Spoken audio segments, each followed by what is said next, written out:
we are kind of in the middle, I think, of a transition where we first showed that a fixed duration of targeted agents is beneficial and you can stop treatments.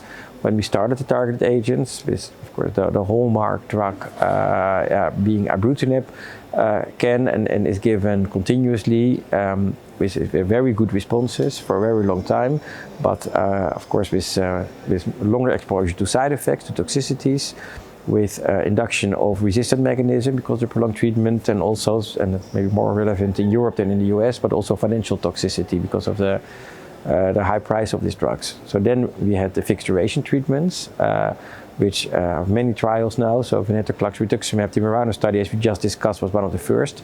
But now we have VI, we have VO in first line, we have the triple combination, all as a fixed duration treatment. And it all seems to work, and they all have their pros and their cons. But the next step is, instead of you treat everybody for the same duration, can you actually use biological markers to define how long you should treat patients? And if you compare that to what is currently being done, for instance, in Hodgkin's lymphoma, is also there with very early markers of response. In Hodgkin lymphoma, it's a PET-CT. You actually helps you dictating how long and how intense you should treat the patients. And the idea for CLL now is that after continuous treatment with targeted agents and now after fixed duration treatments, we're actually going to have much more biologically defined treatment durations or intensifications.